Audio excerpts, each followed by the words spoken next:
Thank you, women leaders in college sports. I am so excited to be here with all of you to talk about millennials and all generations of women leaders.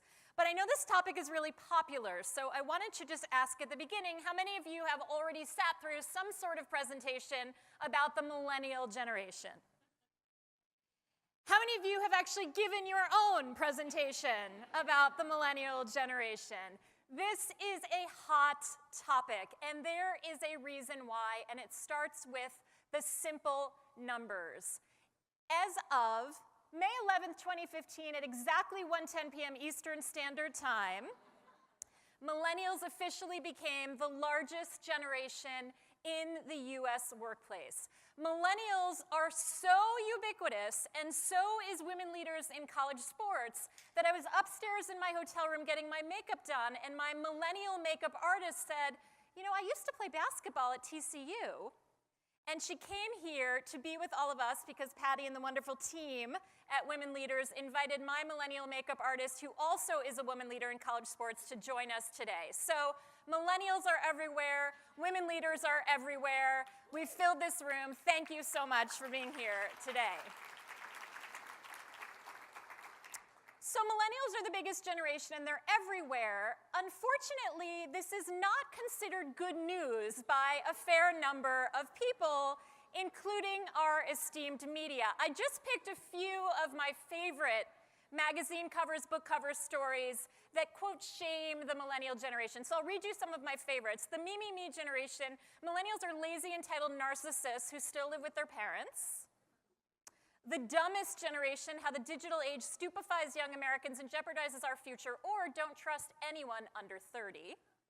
And of course, not everyone gets a trophy, based on that thing that we hear, the stereotype about millennials, that they all want a trophy for participation. This is out there. Those of you in the crowd who are millennials, have you heard this stuff before? Yeah, you know it's out there. Well, I want to assure you that this has happened before. If we have any baby boomers in the crowd, you might remember being called hippies. Then, of course, in the early 80s, you turned into yuppies. My generation, and many of you, the Gen Xers, we were, of course, yeah. That's the most love I've ever heard for Gen Xers, so thank you. We were called the slackers, and this goes on and on and on. So I want to play a little game with you. I just pulled a quotation from one of these stories. I see no hope for the future of our people if they're dependent on the frivolous youth of today. Could be about millennials, could be about Gen Xers, could be about baby boomers. Maybe I'm cheating a little bit, and this is about those flappers in the 1920s, those crazy revolutionaries. So this is actually from the 8th century BC. We have literally been shaming our young people, our future leaders, for all of human history. It's true. So what I want to talk about today is what would happen if, for the first time in history, we stopped doing this. What if, instead of shaming the younger generation, we said to millennials, who are the largest generation, not just in the workplace, but in our entire country today, millennials will be 50% of our workplace by 2020, will be 75% of our workplace by 2025. What if, instead of shaming and criticizing this younger generation, what if we supported them? What if we mentored them? What if we coached them? What if we gave them every opportunity? And the good news is, I think this generation in particular, a generation I've been studying for about 15 years, is more than up to the challenge. I pulled a few statistics for you. According to a study by the Hartford, 80% of millennials say they feel like a leader today. They feel like they have the qualities to be a leader.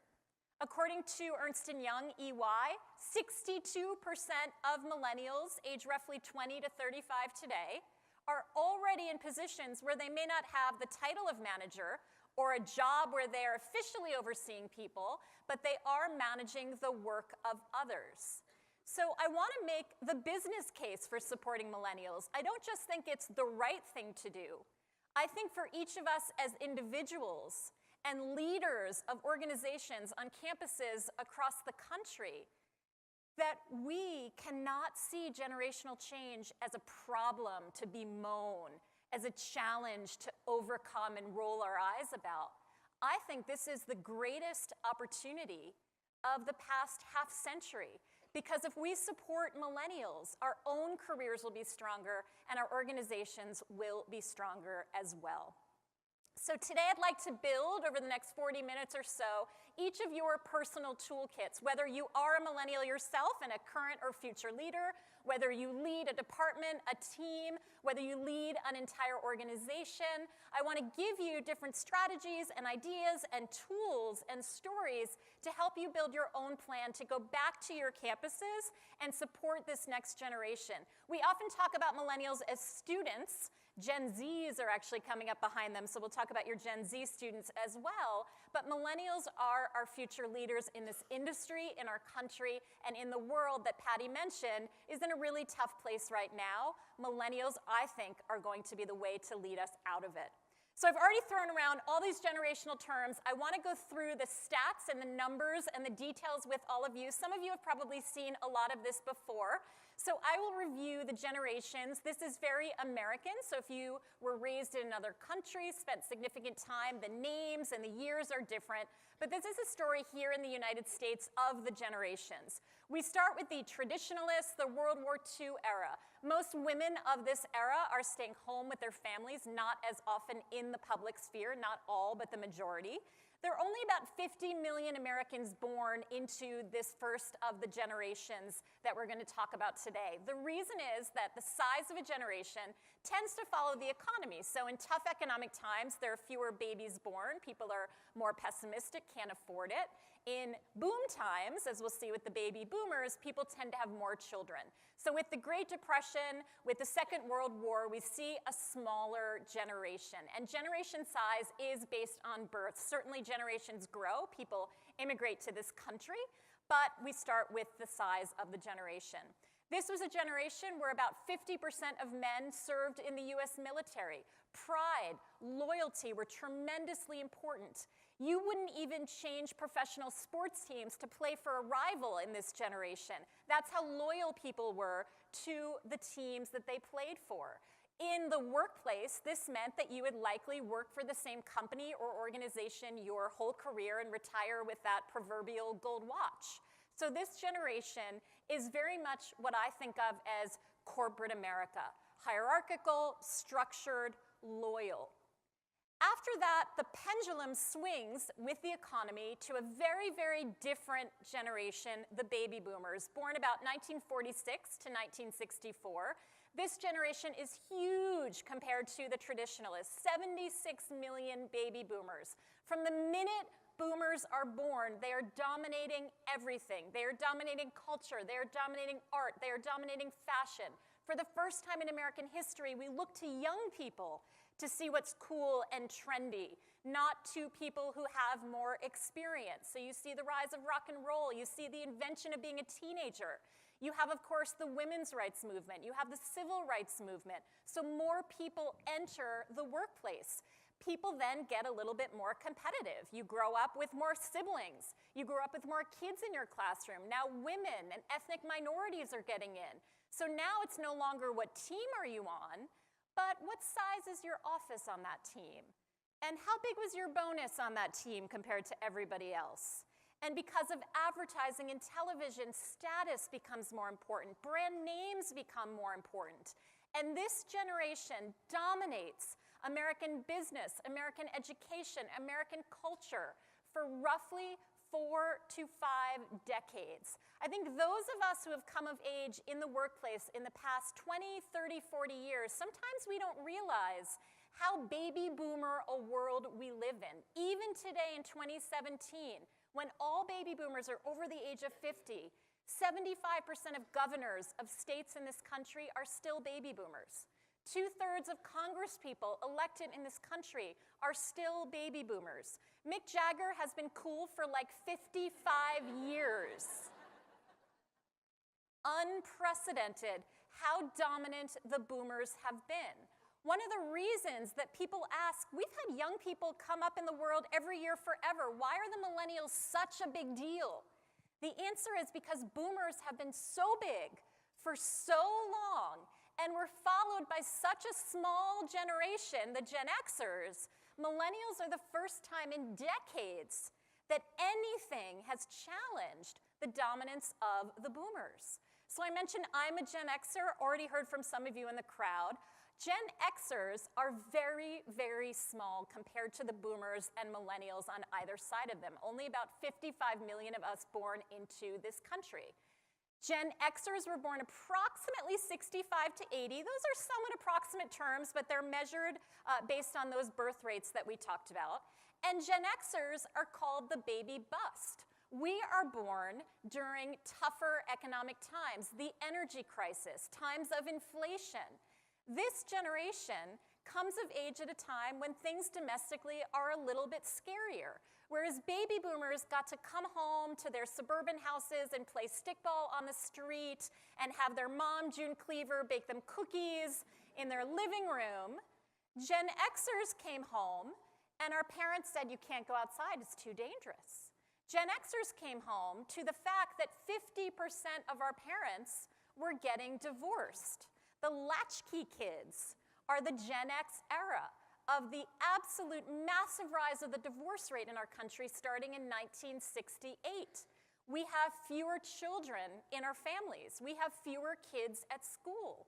Because of the bad economy, we have really tough times. The sex, drugs, and rock and roll of the baby boomer era turns into some really scary stuff when the economy turns. We have the AIDS epidemic. We have the crack epidemic. We have urban blight. So I don't have June Cleaver baking me cookies. I'm pouring milk into my Cheerios, and what do I see on the side of my milk carton staring back at me? A kidnapped child. Kind of frightening when you're a little kid. We are coming up on Halloween, yes? Who remembers, Gen Xer friends, the year that they canceled Halloween when we were kids because some crazy person was putting razor blades in apples? These scars run deep. Yes? Yes. So we finally grow up, and because our parents aren't home, we can't go outside, we can't even eat an apple or drink milk. What we do have is personal technology. We go home to our homes by ourselves, and we play video games. And we play with our personal computers. And we don't need mom to bake cookies because we microwave ourselves a snack. We get into the workplace, and all around us, above us, for miles, at every level of the hierarchy, are baby boomers, baby boomers, baby boomers, baby boomers, saying, do you want to have a meeting? Do you want to get together? What do you want to do? Can I give you some information on that? Do you want to go to a big conference together? Do you want to go out to lunch? What are you doing? Can I have that? And we've never gotten this much attention in our entire lives. And it's frightening. And we see that there's nowhere for us to go. So we bust out to Silicon Valley with our technological skills, and we start the internet revolution. And the difference between the organizations run by Gen Xers than baby boomers or traditionalists is we start organizations with fewer people. In some ways, we become more comfortable with computers than we do with large organizations. Google, LinkedIn, Netscape, AOL, all of the Silicon Valley stuff that is so often associated with millennials really starts with those Gen Xers who are looking for something else to do. It is a myth that millennials are the most entrepreneurial generation. Per capita, by generation, the numbers are smaller, but the percentage of Gen Xers who are entrepreneurial is actually higher than any other generation. So millennials, if you're wondering why your Gen X boss wants to eat lunch at her desk, this is why. Why do we need to talk and network and associate with people? We just need to consume the food, and we're more comfortable doing it with our computers. So Gen Xers are the outliers, but we play a critical role. We are the glue. We are bilingual. We are the link, I think, in all of our organizations between the baby boomer way, the traditionalist way, and there was so much good and success in that, but we are also comfortable with the technological bent of the millennials who come after us. Gen Xers are that continuity right in the middle of organizations, and we have that critical part to play. That's the longest anyone has ever talked about Gen Xers. My people. After us comes the millennials, the largest generation in American history, the largest generation in the workplace, the children of the baby boomers. There are 80 million millennials. The reason millennials are slightly larger than the Xers is because of the rise in the Hispanic population in the US. On average, Hispanic families have more children on average, and so we see that slight uptick in the size of this generation. Millennials born about 1981 to 1997.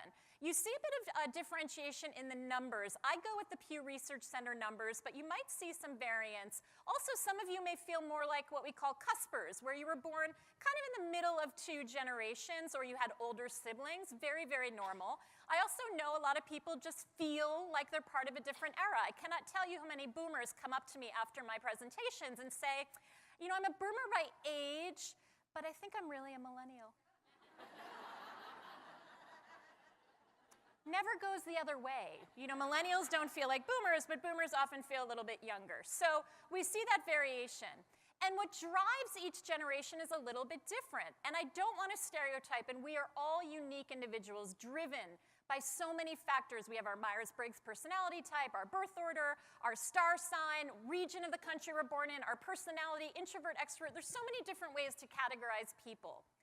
But I want to make the argument that generations are a really important clue in any of your interactions at work, at home, with students, anywhere, on how someone might communicate, what their preferences might be. And as you can see from my common driver category, the times you grew up in affect that. Millennials are interested, I believe, in personal meaning. This is a generation where so much is mediated through the internet. So much is told to this generation. Information is everywhere. Finding your place in that, I think, is really important. And we're going to see how that plays out as we look at some of the factors that grow with the millennials. But I do want to address a group that is up and coming, particularly because all of you work on college campuses with students. The Gen Zs are hot on the heels of the millennials. The Zs were born after 97. So this generation is just in college today and graduating into the workplace. We're just starting to see that happen. This generation was born after 9/11 and the global financial crisis. So do you think they're tracking big or small? They're tracking tiny. Their parents are also that small group, the Gen Xers. So most people don't realize we're in the middle of another baby bust. My own daughter was born in the year 2011. And 2011 was the year in this country with the fewest number of births since the Great Depression. I did my part. I had a child. You're welcome. But this generation is very, very small. So one of the things to think about is that millennials will be as dominant for the next several decades as boomers have been. The generation coming up after the millennials is quite small. Now, it would be a really nice story if everything ended with Generation Z, we finished the alphabet, everything's neat and tidy, but there are going to be more children born. So they have actually already come up with a name for the generation coming up after the Gen Zs, even though we're out of letters. Has anyone heard what they're going to call the next generation? They have named them Generation Alpha. And the prediction is that Generation Alpha will be our next massive generation because they will be the children of the very, very large millennial generation. So you knew this was coming. We have a very large room full of people. I want to know who is in the room by generation, but I want you to feel free to lie. We're all women here. So do we have any traditionalists in the crowd? You can vote based on your birth year or based on how you feel. How about baby boomers? Boomers in the room. Great, welcome. Gen Xers? Nice, nice turnout. Thank you for not staying in your room on your laptop. Millennials, where are my millennials? Great. Gen Zs, any Gen Zs in the room? Any Gen Zs? Anyone with Gen Z children? Gen Z children? Anyone thinking about an alpha? Anyone? All right, welcome, welcome. So let's look at these numbers another way, which I think we just exemplified in this room. This is the numbers shown in the US workforce over the past 20 years. The top orange line is the boomers, the next line is the Xers, the silent or traditionalists is that bottom yellow line, and the millennials is that straight shot up. As you can see, as a Gen Xer, I happened to graduate from college in 1996. So when I came into the workforce, it was completely clear that the boomers were in charge of everything. Our customers were boomers, my bosses were boomers, the general public were boomers, all politicians, presidents, et cetera, were boomers. And it stayed like that for pretty much the next 12 to 13 years of my career. It was all boomers all the time. Millennials just starting to rise. As you can see in that red circle, for about 15 minutes in 2013, Gen Xers were the largest generation. Can you see? Put on your glasses. Can you see? That was our moment, and now it's over. I hope you enjoyed it. And millennials have been a straight shot up. But that's not the takeaway I want you to get from this slide, because it would be a mistake to walk away from here tonight and believe that the message is, okay, everything you've been doing your whole career, your whole organization, change it now, do a 180, it's all about millennials. That would be bad advice. Because the reality is that we all exist in this room, on your campuses, on your teams, in any meeting you attend, in any discussion. We are all in the red circle. We are all in multi-generational environments. And there's no way to know which mix of generations you are going to have. So I believe a competency of the 21st century that we all have to master to be the leaders that we want to be is to be conversant with the styles, with the communication, with the preferences of every generation. And I think this is equally important for leaders of older generations as it is for more junior people of millennial generations and younger. So let's look at how to lead and succeed across this generational diversity.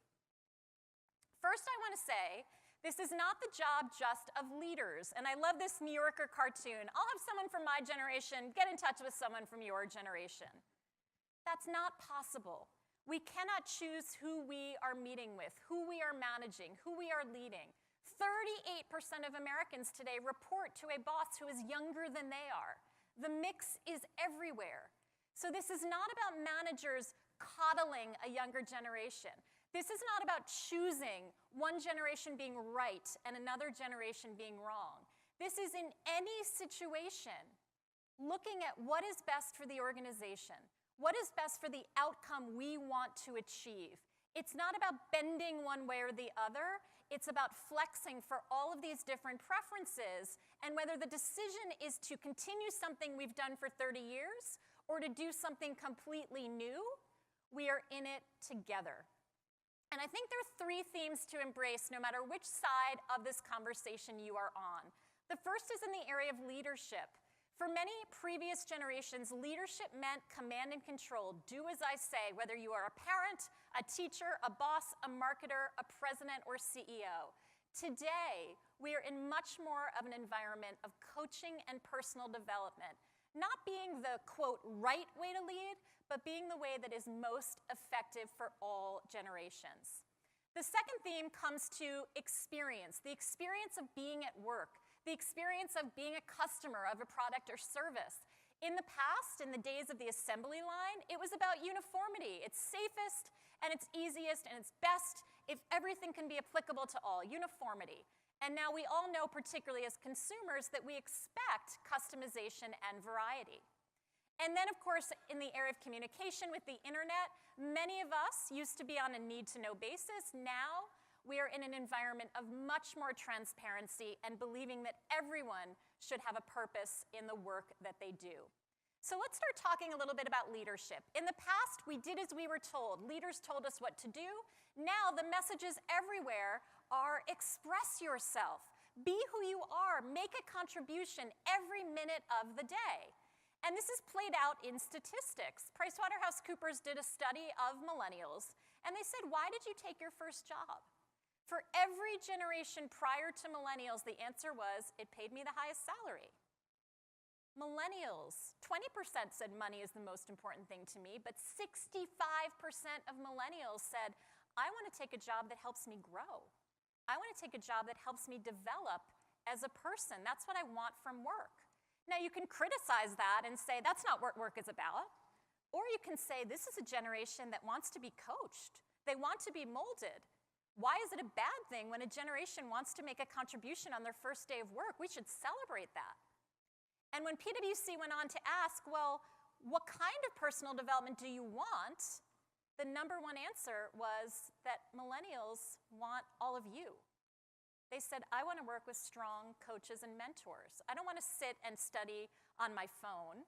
I want to be around other leaders, which means that everything old is new again. Some of the most old-fashioned strategies of leadership and training, apprenticeship, mentoring, I think are more relevant today than ever. And I think women leaders in college sports, the new name, the new direction of the organization is so perfectly attuned, not just to what millennials want, but to what I think all of us have always wanted.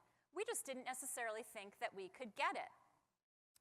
So again, this is not just millennials. One of the stereotypes about millennials is they want so much feedback. They want feedback all the time. They want feedback on demand. Well, yes, 72% of millennials, employees under the age of 30, say they want feedback daily or weekly. Well, the same study found that 60% of all the rest of us want that too. Maybe we just became accustomed to not getting it.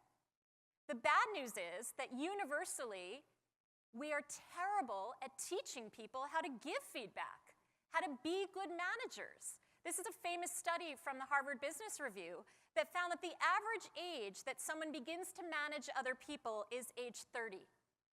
The average age that we actually give you any information or training about how to be a manager is age 42. There's a problem there. We do not teach people how to lead. What would happen with the millennial generation in your organization if we closed this gap?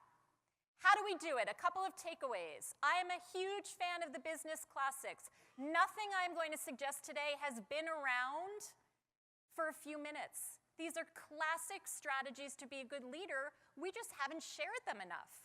I wrote a book called Becoming the Boss, and I interviewed 100 leaders. And I asked the question across all generations, of all the books you've ever read, of all the advice you've ever gotten, what is the number one most helpful in terms of just straightforward managing other people? And the number one answer by far across every generation was the 1-minute manager. Give people 1-minute corrections, 1-minute praisings. How many of you have read this book? Great.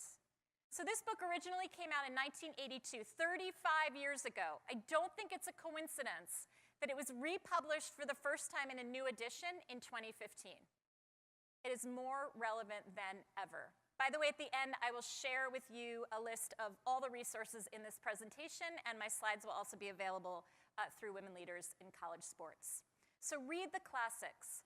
Second takeaway in being more of a coach, being more of a developer, is I don't think we do a very good job of teaching people what those of us who've been in the workforce a long time consider to be common sense. Voltaire said, common sense is not so common. If I say to a millennial, get in touch with Susan, it is not common sense what method I mean for you to get in touch with Susan. To me, that might mean she sits next to you, walk up and say hello. To a millennial, that might mean text her, instant message her. The phone has been a huge issue between generations recently. Many of us who are Gen Xers, Boomers, traditionalists assume that knowing how to answer a phone is a, quote, common sense skill. But I can't tell you how many millennials say to me, in all seriousness, I don't like to answer the phone because I don't know what the other person is going to say.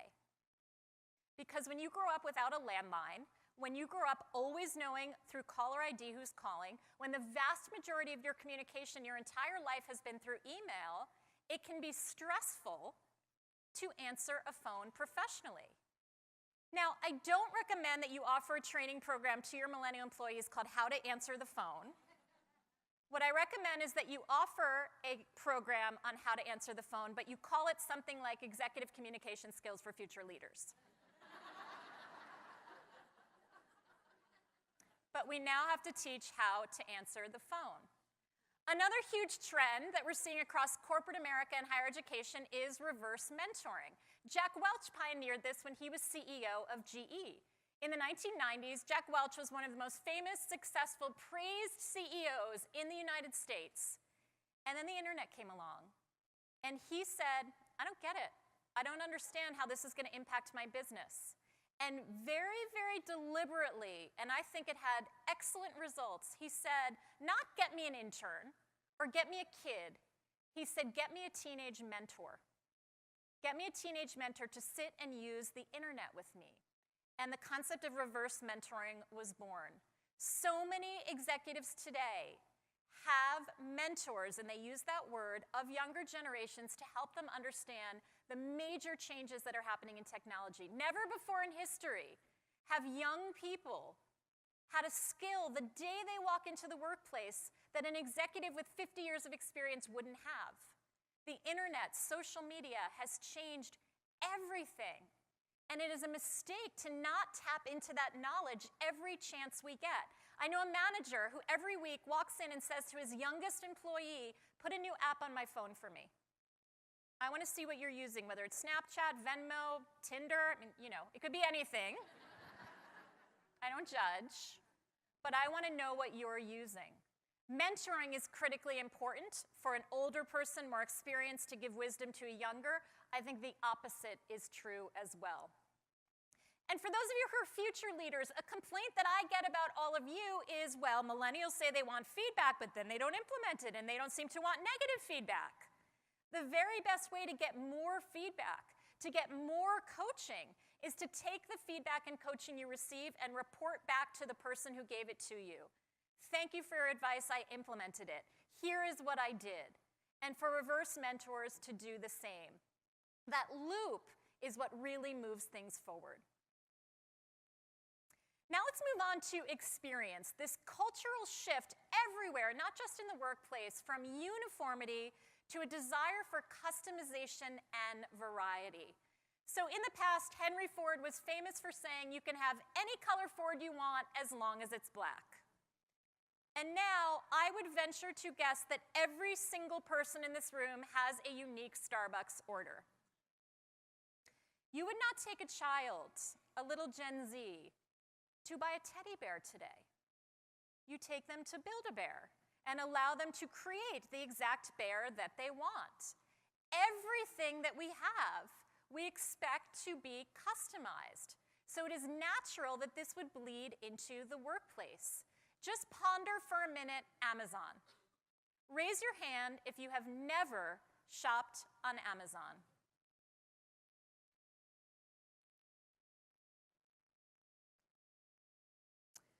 So I was once at an insurance conference in Pittsburgh, and one gentleman raised his hand. And he offered to take selfies in the back of the room so that everyone could say they have met the last remaining human being who had never shopped on Amazon. Not since the Montgomery Ward catalog have we all had the same shopping experience.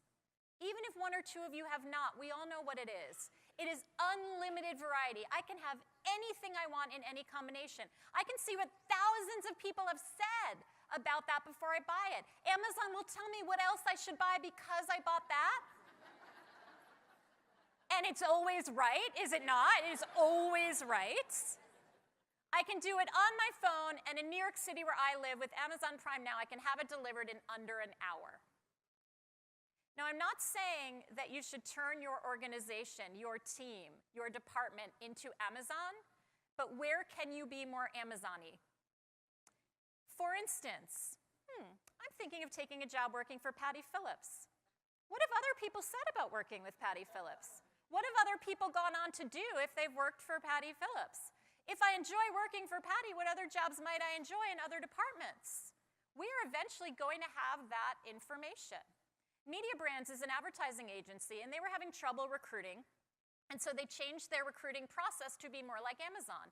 So when you submit an application to Media Brands, it says, oh, we see that you applied for the marketing manager position. We found that people who applied for the marketing manager position also seem to enjoy these 7 positions. Would you like to apply for those as well? When you go to interview with Jane Smith, here's what other people who've interviewed with Jane Smith said about the experience. Every piece of the process is more like Amazon. Where can you diversify the experience that you have, the experience that your team members have? Where can you provide more information in the way of Amazon? Amazon is not just about the stuff, it's also about the experience. And this plays also to millennials. More than 3/4 of millennials said they'd rather spend their money on experiences rather than stuff. This is why music sales are down and concert sales are up. What is the experience of working in your organization? For most of us today, it is not going to be uniform. Very few people are going to follow a career ladder. So Deloitte invented a concept in their organization called the career lattice. Sheryl Sandberg famously called this jungle gym careers. I don't want to go straight up. Maybe I want to work flex time. Maybe I want to try something different. Maybe I want to go on a sabbatical. Maybe I want to start my own business for a while. We have to allow and celebrate and talk about those different diversions because they are going to be more common in the future than that straight shot up the top of the ladder. Of course, a lot of this has to do with work-life. Whether you offer work-life flexibility in any way, shape, or form, it is out there. Everybody is talking about it. 60% of organizations, more than half of employers in our country, allow some form of flexibility. If that is not an option in your organization, it is going to be something expected because it is simply so common. So what do you do about that? How do you maintain control? One of the things I've seen really smart organizations do is they don't just say you can work from home. They say when you work from home, here is how you succeed at it. This is how many times I want you to check in with me. This is when I want you to be available. This is the information I want. I might want a Skype call with you, so you need to be dressed appropriately. This is not about being in your pajamas. Even if you have a fabulous, gorgeous window and are wearing an adorable turtleneck dress, you've got to be in a professional environment. When you provide an accommodation, when you allow customization, the smart thing to do is, along with it, provide guidelines for success. And I chose this photograph very deliberately. A lot of people ask me, do millennials want open spaces? Do different generations want corner offices? I think it's much more based on being a human and much more based on personality. I recently found a study that 62% of employees across all generations said what they most want in their workplace is light. It's not about treadmill desks. It's not about ping pong tables and beanbag chairs and nap pods. It's about a window. Some people just want some fresh air and sunlight. We also communicate differently and want to customize how we communicate. It is a myth to think that every millennial wants to Instagram you to communicate. It is a myth that anyone with gray hair only wants to speak on the telephone. There is simply no way in this world today to know how different people want to communicate. There are no guarantees. You have to ask. Michael Watkins, in the book The First 90 Days, said with anyone important to your career, with a colleague, with a boss, with a client, with a student, whomever, you have to ask, what is the best way to communicate with you? Do not guess and make assumptions. The same goes for rewards. Some people like to be praised publicly and win awards and be celebrated. Other people are more introverted and they prefer to be recognized in private. Do you know the preferences of the people on your teams? This, however, is not to say that we should give everybody whatever they want all the time, no matter what generation they are. I worked with a cosmetic brand that decided that they were going to customize everything about their new perfume to the needs of their audience, of their buyers, of millennials in this case. So they, on Facebook, surveyed millennials and said, what should we name our new perfume? Which celebrity would best represent our perfume? What should the bottle look like? What should the images and the advertisements look like? And they let everybody vote on everything and customize the entire product.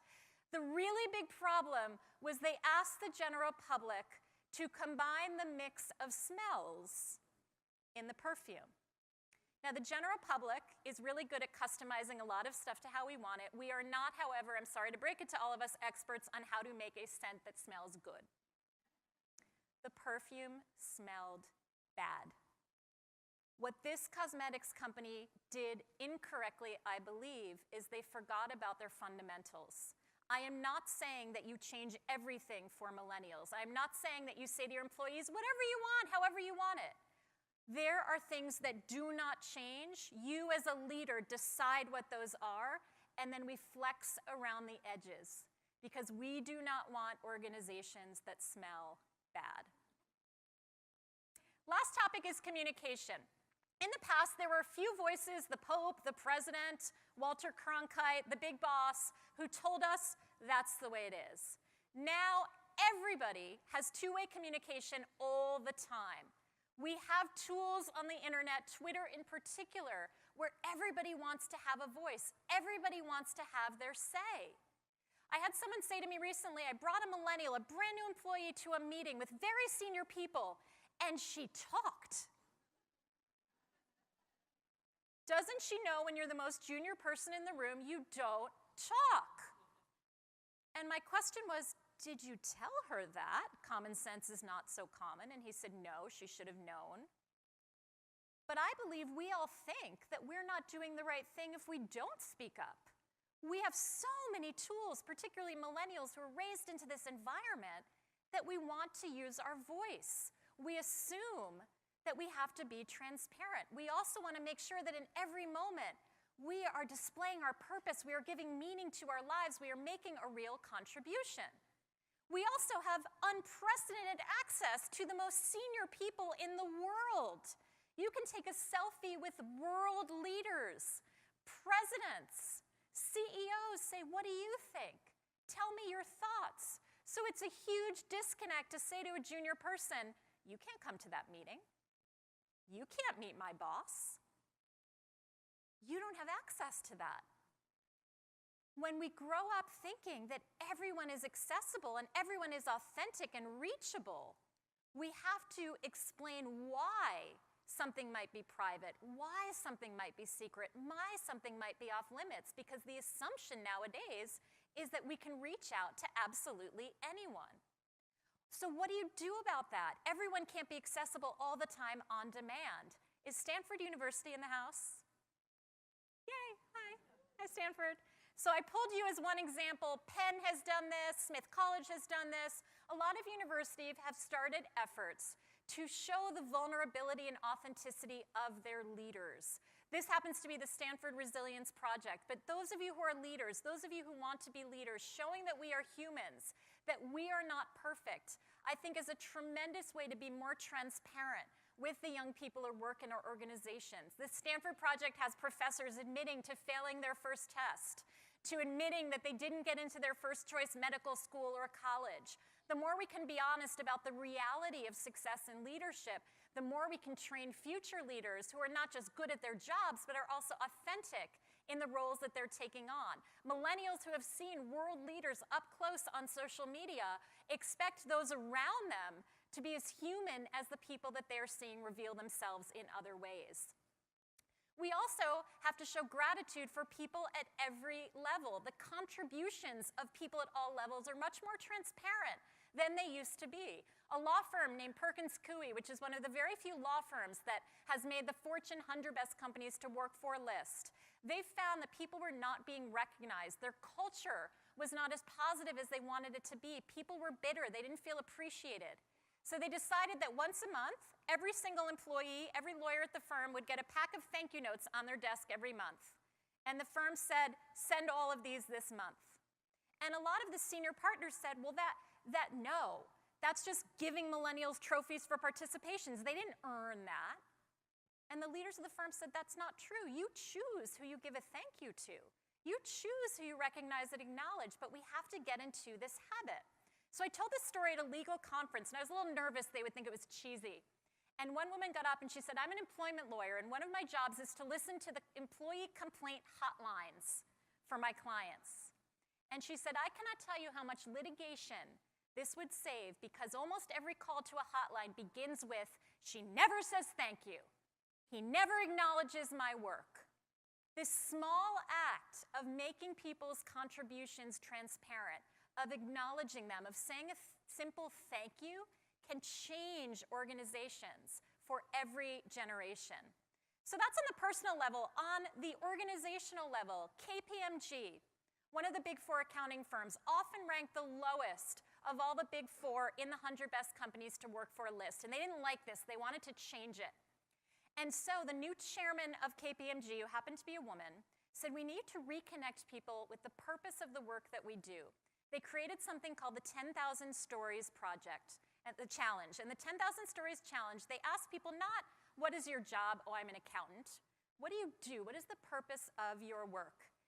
And they asked people to submit their stories. They wanted to collect 10,000 stories in a month. They ended up collecting 40,000 stories in a week because people so desperately wanted to reconnect with the work that they do.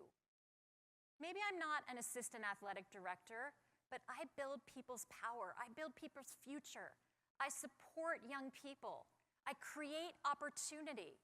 KPMG collected these kinds of stories, and they put these posters up. You can see examples all over their walls, and some managers at the beginning of every meeting said, what is the purpose of this meeting? Not to go over the budget numbers, but to combat terrorism. We are working on an IT solution. Because they reconnected with purpose, KPMG, which had always been ranked last, in the 2017 issue of Fortune 100 Best Companies to Work For in America list, for the first time in its history, ranked first of all the big four, simply by reconnecting people with their purpose and making it transparent to the organization. So I've talked about customization, I've talked about coaching, I've talked about transparency and purpose. How can you apply that here at this conference? Women Leaders in College Sports. A couple of ideas to take action tomorrow or tonight if you're really ambitious. Number one, can you coach an employee, older or younger, or peer, with 1-minute feedback? Can you engage a mentor of another generation? Take them out for coffee or wine or beer or kombucha or Diet Coke. Don't make assumptions about what they want based on their generation. Can you ask a new contact, what is the best way to get in touch with you, no matter what your generation? How can I reach out? And can you thank someone that you haven't thanked in a while? Can you make their work transparent? As I mentioned, a lot of books, a lot of resources. I would love to keep in touch with all of you. If you want to take out your phone and send me a quick text, I will send you all of the resources. The slides will be available through the conference, but you can text my name, Lindsey, to 66866. And with that, I would very much like to thank all of you, thank Patty and the entire Women Leaders in College Sports organization. I wish you a great conference, and for all of you millennials, Gen Xers, baby boomers, traditionalists, I would like to offer all of you a trophy for participating in this presentation today. Thank you very, very much.